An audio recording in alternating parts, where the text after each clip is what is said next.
Samantha Mostyn, you have done nothing to earn the title of Governor-General of this great nation of Australia.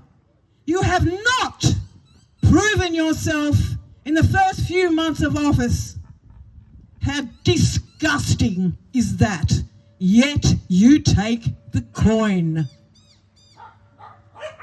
I'd be worried about cleaning your soul off, because that's all you can take with you, not the money.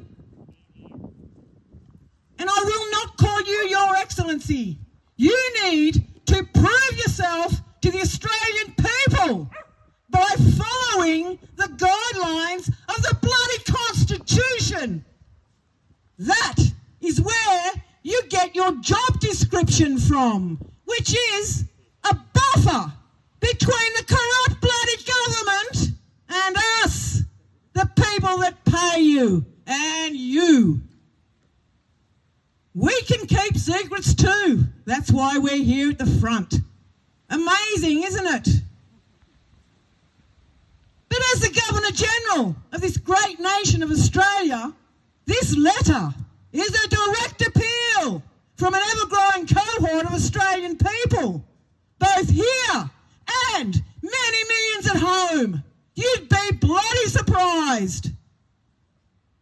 We call on you, as the Governor-General, to action the public reveal of the unredacted findings in the police report from the Woodrow Commission, 1995 to 1997, just a couple of years ago, and you're still covering it up.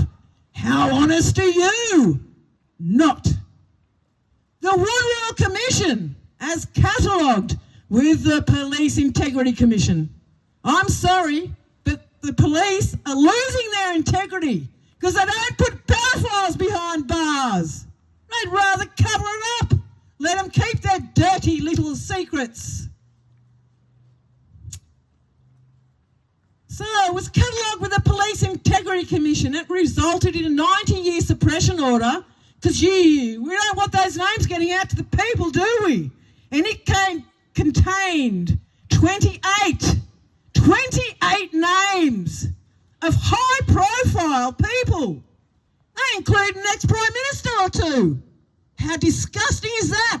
How can they be up there in the highest levels of Parliament telling us what to do and how to live our lives when they're dirty pedophiles? Including in the list, Simeon, Samantha's husband, is a barrister. They're included on the list. Heaps of them. Government officials. Wow. Our government must be full of them. Isn't that amazing? But you will cover it up and you won't put the perpetrators behind bars. Frightening, isn't it? That our Australian government has made no attempt to undo the 90-year suppression order for the supposed safety and well-being of the population. I think our children would be better served if these dirty people were behind bars, away from the children. Oh, what's going on? And it's supposed to be for our safety and well-being. Oh, I'd be more concerned about the children. Revisited again in 2015, the Senate Legal and Constitutional Affairs Legislation Committee meeting. A lot of words that mean jack shit. The then Senator Bill Heffernan, great man, only decent senator in Australia, delivered the same request for the findings to be released to the public. It's not a filing cabinet. It's us. You need to tell us the bloody truth and get these people in front of a court of law. Oh, we can't be doing that because the judges and barristers are pedophiles too. Prove me wrong that there's no pedophilia in there. As the Senator stated, it's not so much the secret that's a problem. It's when a group of people, such as the foul 28 on the list, the police report, keep each other's secrets, and that's what they do, cover their asses all the time. Further in his appeal, he quoted the judge of the day. They decided. We decided. So he got together with his cronies. I believe Mr. Carr, thank you, Mr. Carr was involved in that. We decided not to revisit that issue because, you know, the public might lose confidence in the judiciary. That's one thing you got bloody right. But we want the truth. And we want it now. How many years has it been since you had all this bloody evidence and you've done nothing? Look at the National Redress Scheme. What a sham. Get all these good people to traumatise themselves over again by telling their stories that sometimes they have never told before, give them a bit of cash, and they can't take the perpetrators to jail. What a bloody scam. Governor General, or the entity that's taken that position, how can you justify a 90-year suppression order in the police report from the Woodrow Commission, given that we paid for it? Came out of our bloody pockets. We don't care about the money. We want the results. We deserve them. 28.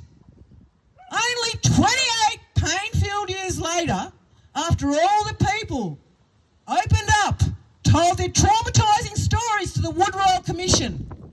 And what did you do? You locked their stories away.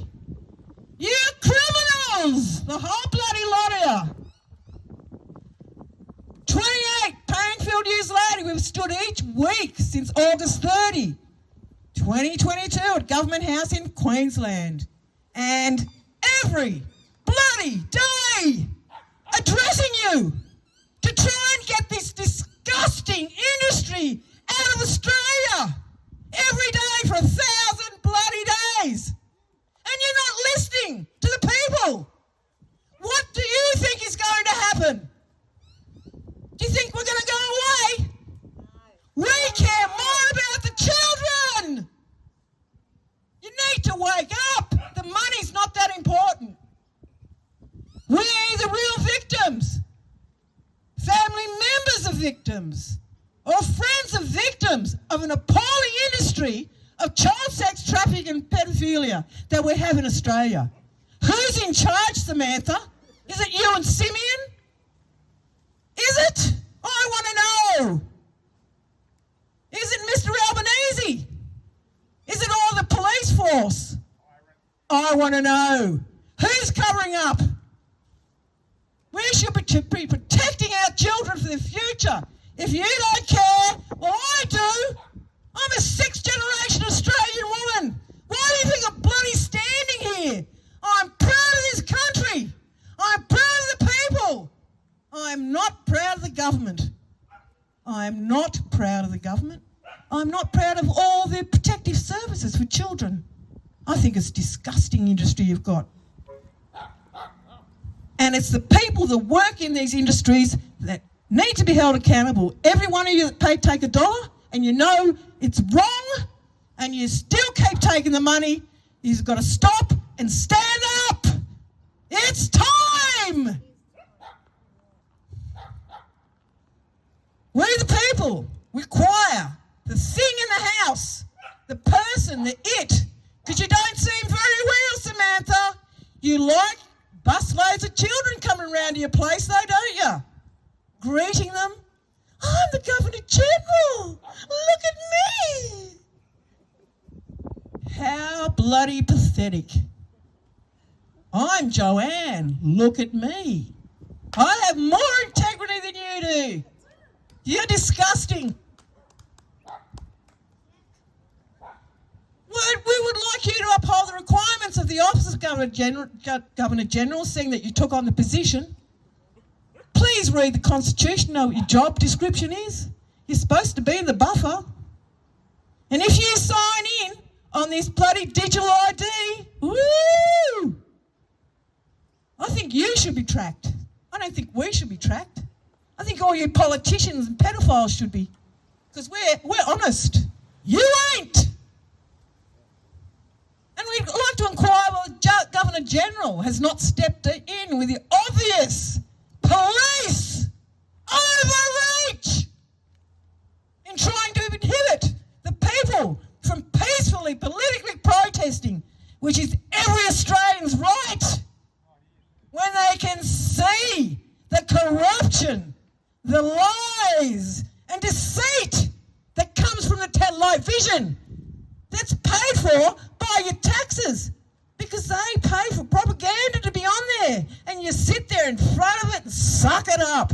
Wake up, people. It's a television. And the police overreach. The government overreach. When do you get to such an age where you can do what you like? Oh no, they'll bring in another bloody law. Let's go talking tyrants now. Beautiful. Lots of them. Lots of tyrants. It's up to the great men and women of this great country of Australia to determine their level of confidence in the police. We find you a bit lacking. We see you driving around your little white and red toot-toot cars. We don't see you going and collecting pedophiles and putting them in court. Is it too hard? Do your bosses say, no, don't do it? That's because police were designed, set up to protect the aristocrats and their wealth. It's working. That's what they were designed to do. And Well, it's working. So there was all The judiciary system. We have no confidence in the judiciary system. You can have your speech later. Glenn, you'll have a chance to speak later. Let someone finish what they're saying, please. Thank you. Sorry. It's up to the great men and women of this country of Australia to determine their level of competence in the police, judiciary system and the media. We know the media lies. They're paid to. And Parliament on this matter. You're sincerely concerned